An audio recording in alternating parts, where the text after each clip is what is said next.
சில நேரங்களில் சில மனிதர்கள் ஜெயகாந்தன். அதோ அந்த கார் நிக்கறது. இன்னும் பொழுது இருட்டலே. அந்த கிரவுண்டிலே ஒரு பக்கம் வெயில் விழறது. வேற ஒரு சின்ன கார்ல யாரோ டிரைவிங் கத்துக்கரு போல அந்த கிரவுண்டை சுத்தி சுத்தி பிரதட்சணம் வந்துண்டிருக்கு.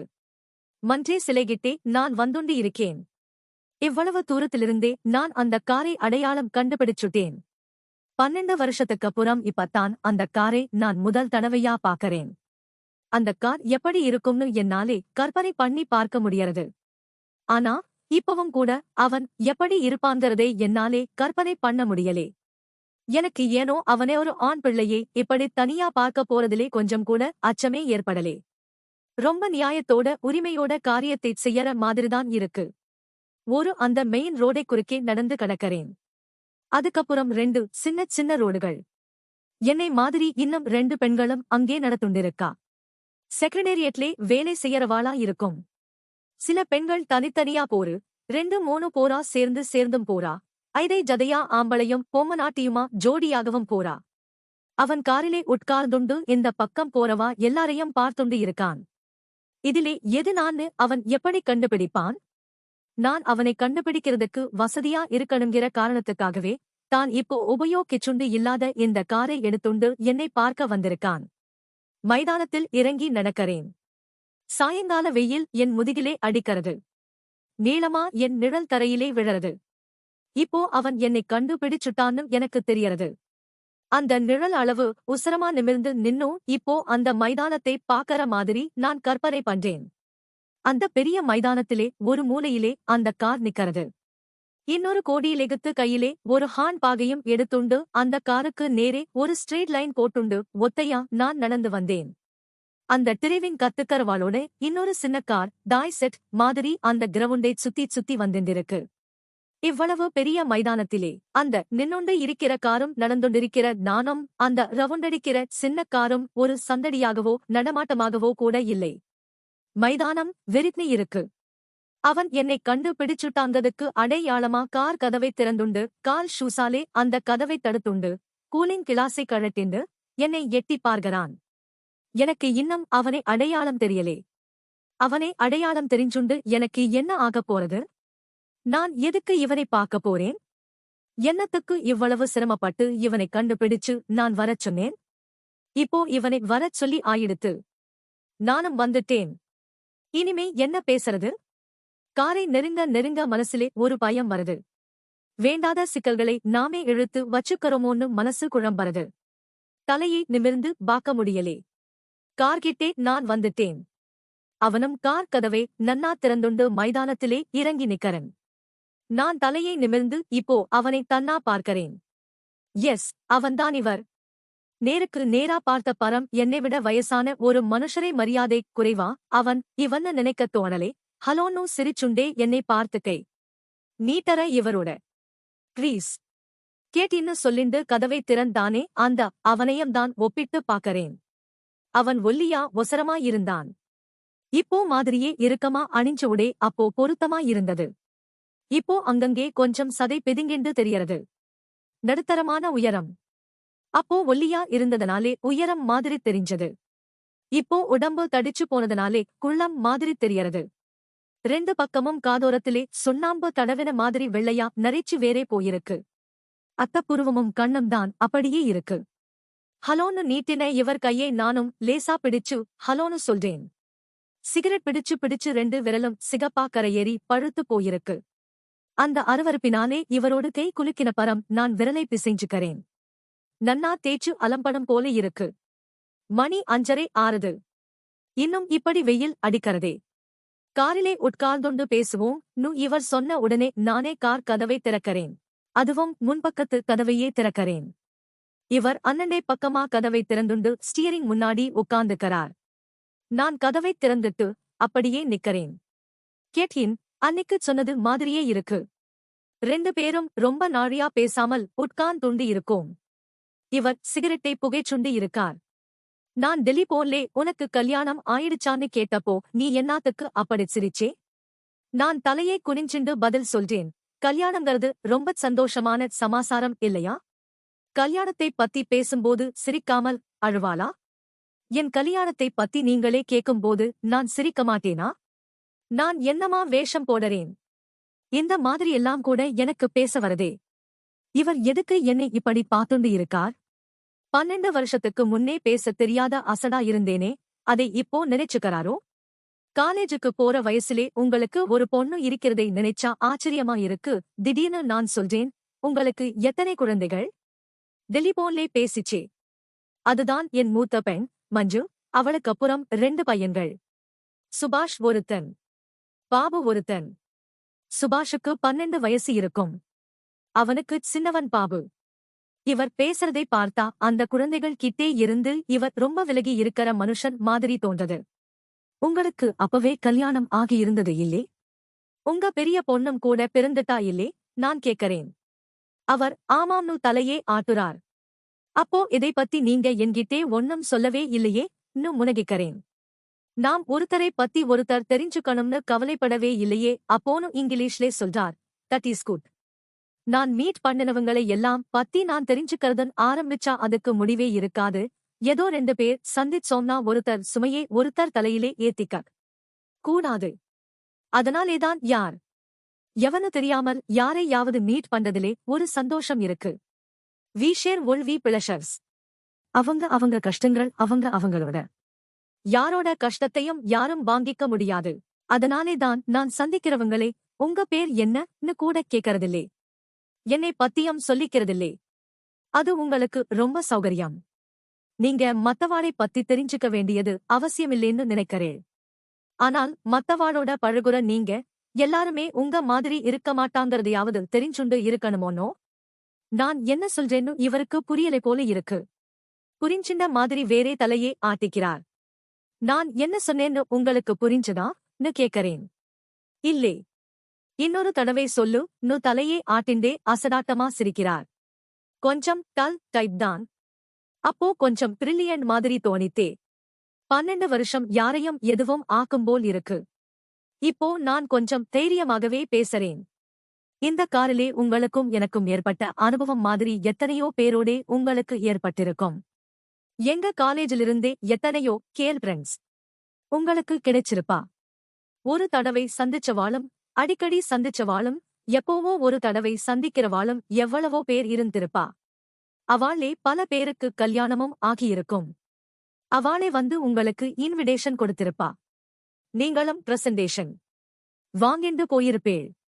பெரிய மனுஷரா இருந்து ஆசீர்வாதம் பண்ணி இருப்பேள். See how people take things easy. இப்படி தலையை குனிஞ்சுண்டு சொல்ல ஆரம்பிச்சுருவா. நன்னா நிமிர்ந்து இவரை பார்த்து கேட்கறச்சே இவர் முகத்திலே அசடு வழியறதே. அதனாலேதான் உங்களாலே என்னை கேட்க முடிஞ்சதனக்கு கல்யாணம் ஆயிடுத்தா? குழந்தைகள் எத்தனைன்னு இப்ப நான் மாமாவே நினைச்சுக்கறேன். அவர் சொல்லுவாரே, அவன் உன்னை நம்ப மாட்டான். காரை நிறுத்தி கையை பிடிச்சு இழுக்கறவனோடெல்லாம் போறவளாதான் அவன் உன்னை நினைப்பான்ஹூ. மாமா சொல்ற மாதிரியே இவர்கிட்டே நான் சொல்றேன். மாமா மாதிரியே நான் ஒரு பொண்ணுங்கறதை மறந்துட்டு அடக்கமில்லாமல் சொல்றேன். காரை நிறுத்தி கையை பிடிச்சு இழுக்கறவனோடெல்லாம் போறவளா இருந்திருந்தால் எனக்கும் இப்போ கல்யாணம் ஆகியிருக்கும். அப்படி போகாமலே இருந்திருந்தாலும் ஆகியிருக்கும். அன்னிக்குச் சொன்னேலே, இந்த சர்டிபிகேட் எல்லாம் வேண்டாம்னோ இதை ஞாபகப்படுத்தற்போ. ஒன்னும் புரியாமல் புருவத்தை நெரிச்சுண்டு என்னை பார்க்கறார். சர்டிபிகேட்டா? நான் ஒன்னும் சொல்லலியே. இன்னும் இவர் தடுமாறதை பார்க்க எனக்கு சிரிப்பு வருது. உங்களுக்கு ஞாபகம் இருக்காது.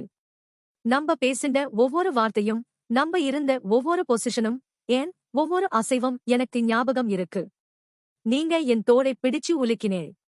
அப்போ நான் சொன்னேன், எனக்கு பயமா இருக்கு, இதெல்லாம் புதுசா இருக்குன்னு.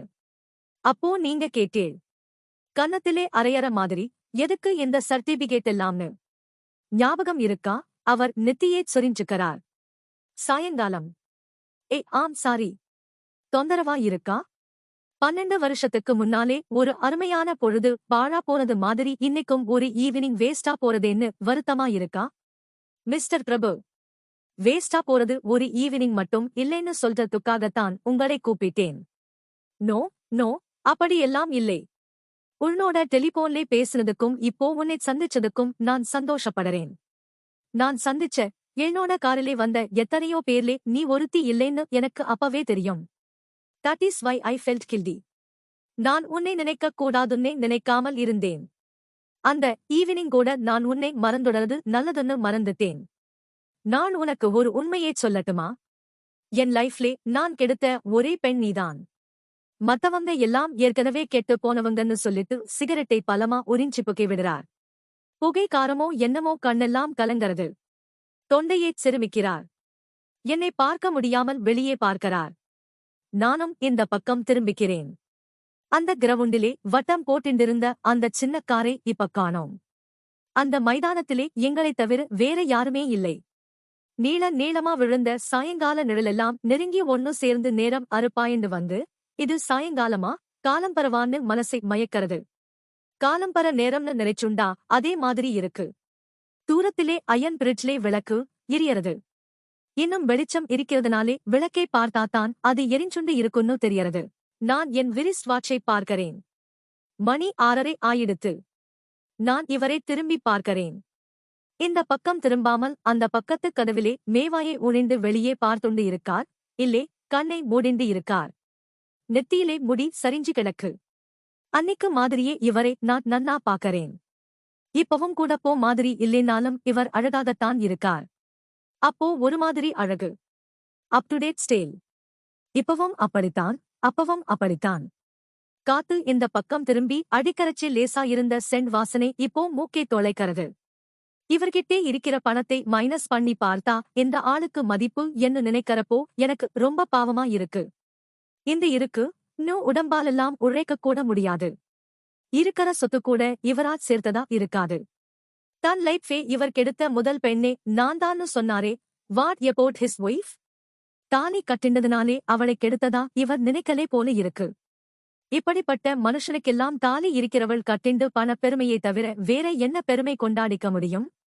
ஆமாம். இவரை எதுக்கு இப்படி வரச் சொல்லி இதெல்லாம் பேசிண்டு இருக்கேன்னு இன்னமும் எனக்கு புரியலையே. இதிலே புரிய என்ன இருக்கு? இது என்னோட உரிமை. Yes, this is my rights. நான் சிரிச்சுட்டேன் போல இருக்கு. இவர் டக்குன்னு திரும்பி என்னை பார்க்கிறார். இந்த 12 வருஷமா என்னையே நினைச்சு கிட்டு இருந்த நீ என்னை கண்டுபிடிக்கிறதுக்கு இவ்வளவு காலமாச்சா? இவர் கேக்கறச்சே இவர் என்னத்தையோ இல்லாததை கற்பனை பண்ணிக்கறன்னு எனக்கு புரியறது. ஆனா மாமா சொல்ற மாதிரி இவர் என் மேலே அவதம் பிக்கே கொண்டுடலென்னும் எனக்கு புரியறது. என்னுடைய ஒவ்வொரு வார்த்தையையும் அது எவ்வளவு உண்மையோ அதைவிட கொஞ்சம் அதிகபட்சமாகவே இவர் நம்பருன்னு எனக்கு தெரியறது. பாவம், இவரை நான் ஏமாத்தப்படாது. நான் சொல்றேன், நோ நோ, அப்படியெல்லாம் இல்லை.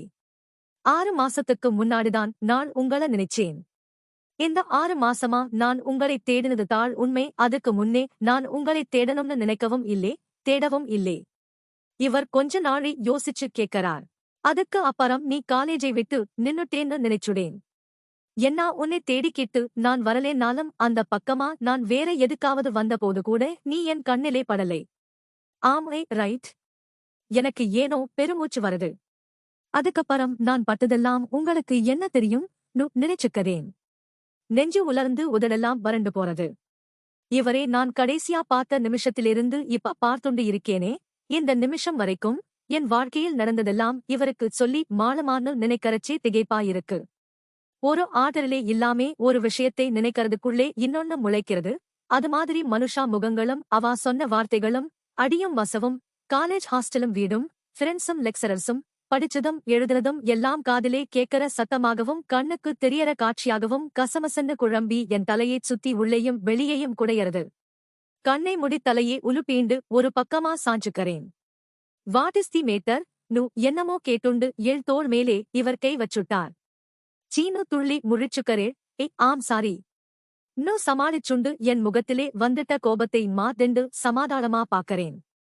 பாவம், இவருக்கு கையெல்லாம் நடுங்கிறது. தப்பா நினைச்சுக்காதேங்கோ. நானும் உங்களை ஒன்னும் தப்பா நினைச்சுடலே. ஏதோ நினைவில் இருக்கறச்சே திடீர்னு மேலே கைப்பட்ட உடனே என்னை அறியாமல் நான் ரியாக்ட் பண்ணிட்டேன் தோணன்னு நானே என்னமோ உளறேன். நம்ம வேற எக்கேயாந்து போகலாமா? இருட்டி போச்சு பயந்த குரலிலே அவர் கேட்கறார். ஓ எஸ், அப்படியே அயன் பிரிட்ஜ் வழியா பீச் ரோடிலே போய் மெரினா காண்டீன்லே காபியோ கூல்ட்ரிங்கோ சாப்பிடலாமா? ஓ எஸ். 12 வருஷத்துக்கு முன்னே இதே மாதிரி ஒரு சாயங்காலம் இதே காரிலேப்போ நான் பின் சீட்டிலே உட்கார்ந்துண்டிருந்தேன். இவரோட இந்த கிரவுண்டுக்குள்ளே நுழைஞ்சுட்டு இதே மாதிரி திரும்பி போனதுக்கு அப்புறம் இந்த நிமிஷம் வரைக்கும் நடந்ததையெல்லாம் அழிச்சுட்டு இந்த காருக்குள்ளேயே நான் வளர்ந்த முன் பக்கத்து சீட்டிலே வந்து உட்கார்ந்துண்ட மாதிரி, இதுக்கு நடுவிலே ஒண்ணுமே நடக்காத மாதிரி, நான் கெட்டுப் போகாத மாதிரி. சித்த முன்னே சீனு சொன்னப்ப இவர் பதறிப்போய் விலகினாரே, அது மாதிரி இவரை விலக்கிட்ட மாதிரி எல்லாம் கற்பனை பண்ணிக்கிறேன். கார் போயிண்டி இருக்கு. இப்போதான் நான் கவனிக்கிறேன். இந்த காருக்கு மட்டும் ஸ்டீயரிங் இடது பக்கம் இருக்கு. மத்த கார்களுக்கெல்லாம் அப்படி இல்லையே.